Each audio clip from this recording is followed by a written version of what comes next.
안녕하십니까? 추석 잘 보내셨죠?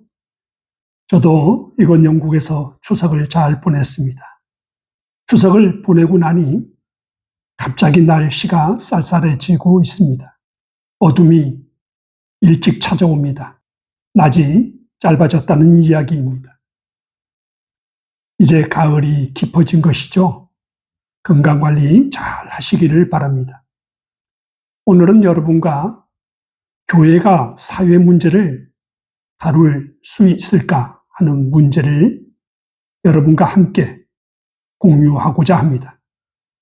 제 개인적인 생각은 그럴 만한 지식도 경험도 자격도 없다고 생각합니다.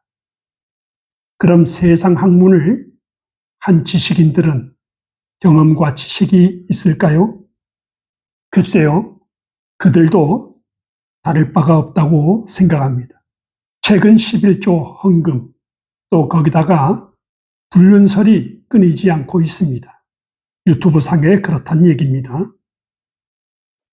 어느 교단의 총회장에 그런 불륜설 때문에 참 교회들이 망신을 당하고 있습니다. 교회에 나가시는 분들 대다수는 신앙인과 성도를 구분하지 못한다고 보고 있습니다.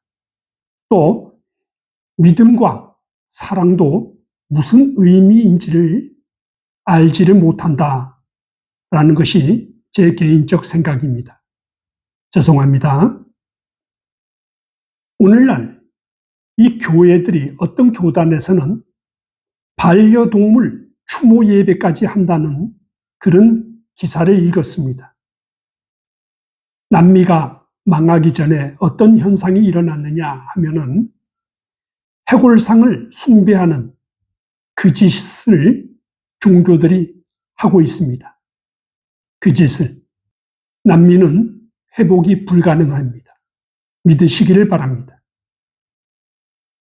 여러분, 어느 교회, 한국의 어느 교단이나 교회, 목사가 침례와 구원은 관련이 없다라고 아예 영상에 올려놓고 있습니다. 참으로 답답하고 참 불쌍한 그런 지도자입니다. 성경의 마가복음 16장 16절에 보면은 믿고 침례를 받는 사람은 구원을 얻을 것이라고 했습니다. 믿음이 없이는 하나님을 기쁘게 하지 못한다는 그런 기록도 여러분 기억하실 겁니다. 침례가 할례라는 성경 기록이 있습니다. 제가 한번 읽어드리겠습니다. 골로새서 2장 12절에 보면은 여러분은 그리스도의 할례, 곧 침례를 받음으로써 그리스도와 함께 묻혔고 또 그리스도와 함께 다시 살아났습니다. 라는 기록이 있습니다. 그리스도의 할례가 곧 침례라는 것입니다. 그러면 할례는 언제 시작되었는가 하면은 창세기 17장 11절에서 14절에 보면은 기록되어 있습니다. 거기에 양피를 베어라. 아이가 태어난 지 8일이 되면은 양피를 베는 것입니다. 유대인들은 그렇습니다. 그것이 언약의 징표이니라고 했습니다. 언약의 징표라는 겁니다. 그 할례를 하지 않는 자는 내 백성 중에서 끊어진다라고 했습니다. 그럼 이 무슨 말이죠? 다시 말하면 침례를 받지 않는 자는 하나님의 백성이 될 수 없다라는 이야기입니다. 그렇죠?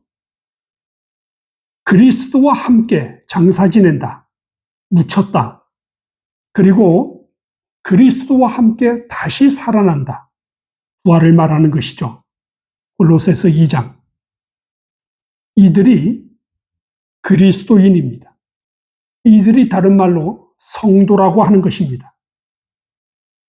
믿음은 들음에서 난다.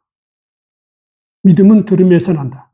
여러분이 예수님의 가르치심을 들으면은 그것이 옳은지 아닌지를 여러분이 판단하게 됩니다. 그 예수님의 말씀이 옳다라고 하시는 분들은 예수님을 따라갑니다. 그래서 예수님께서 하시는 말씀이 내 양은 내 음성을 듣는다라고 했습니다. 그것이 믿음입니다. 그러면 믿음 다음에 어떤 일이 벌어져야 되느냐 하면은 우리의 죄성을 벗어버려야 됩니다. 죄의 몸을 벗어버려야 됩니다. 그것이 침례입니다. 침례를 받고 나면은 뭐가 이루어지냐 하면은 떡과 포도주로 언약을 맺습니다. 언약. 이때 그 떡과 포도주는 우리 몸 안으로 들어가는 것이죠. 침례로 몸을 벗었으니 우리는 영만 남아 있습니다. 그 영인 우리 몸 안에다가 떡과 포도주, 바로 성령을 집어였습니다. 그래서 성령이 우리 안에 있는 것입니다. 그때 인침을 받는다 하는 것입니다. 이제 이들이 성도가 되는 것입니다. 신앙인과 성도는 다른 것입니다. 이해하시죠? 성경에는 인자가 온 것은 잃어버린 양을 찾아 구원을 하러 왔다라는 기록이 있습니다. 그렇죠? 왜 침례를 받아야 하는가? 여러분, 깊이 생각해 봐야 됩니다. 왜 침례를 받아야 되는가? 침례를 받는 이유는 지성소에 들어가기 위해서 그렇습니다. 그래서 예수님께서도 침례 요한을 통해서 침례를 받았습니다. 지성소로 들어가는 겁니다. 땅의 성소를 얘기하죠. 그것은 하늘의 성소, 그림자를 얘기하는 겁니다. 지성소, 하나님이 계신 곳. 그러면 하늘 성소는 뭐예요? 하나님의 보호자지요. 침례를 받은 자들이 하늘 보호자로 가기 위한 것입니다. 이해하시겠습니까? 그것이 침례입니다. 그래서 그 침례를 받고 언약을 맺은 자들이 그들을 왕같은 제사장이라 하는 것입니다. 이해하시나요? 침례, 믿음은 행함으로 이루어지는 겁니다. 믿음이 없이는 행함이 없고, 행함을 받지 않는 자는 그 믿음의 성취를 가져올 수가 없습니다. 믿음이 없이는 행함이 없다. 아시죠? 인침을 받는다. 언제, 어떻게 받느냐 하는 것도 침례와 관련이 되어 있습니다. 그런데 침례와 구원이 관련이 없다고요? 이렇게 가르치는 그 교회, 그 목회자를 여러분 어떻게 해야 됩니까? 이제 침례를 받고 언약을 맺은 자들이 주님께서 말씀하시기를 너희가 성전이다 라고 했습니다. 너희가 성전이라는 거예요.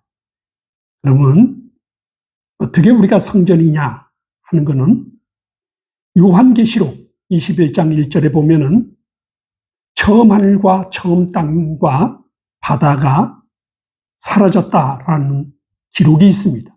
그 처음 하늘과 처음 땅과 바다가 뭐냐 하면은 그게 성전입니다. 성소. 그것이 우리 안으로 들어가 있기 때문에 더 이상 보이지 않는 것입니다. 이거를 이 지구 50억 인구 중에 아는 자가 없습니다. 믿으시기를 바랍니다. 그래서 고린도전서 3장 16, 17절에 보면은 너희가 성전인 것을 알지 못하느냐. 이해하시겠습니까? 그렇습니다. 그때 아버지께서 내 안에, 내가 아버지 안에, 저희도 다 하나가 되어 우리 안에 있게 하사. 요한복음 17장 기억하시기를 바랍니다. 이 말세에 어떤 현상이 나타나는데 거짓 선지자들이 많이 나타난다고 했습니다. 온 교회가 거짓 선지자 얘기를 다 하고 있습니다. 거짓 선지자. 그들이 그냥 닥치는 대로 다 사람들을 미혹합니다. 믿는 자들 다 미혹합니다. 오늘날 교회가 사회 문제를 다룰 수 있을까요? 세상 지식을 공부한 그 박사, 교수, 그들이 세상을 다룰 수 있을까요? 천만에요. 여러분, 그런 미혹에 빠지지 마시기를 바랍니다. 이제 이 말씀 해석을 더 듣고자 하시는 분들은 구독을 하셔서 저의 동영상을 다 보시기를 바랍니다. 제목하고는 전혀 관련이 없습니다. 그 안에 저의 해석이 숨겨져 있습니다. 여러분 시청해 주셔서 감사합니다. 좋은 날 되시고요. 항상 응원합니다. 고맙습니다.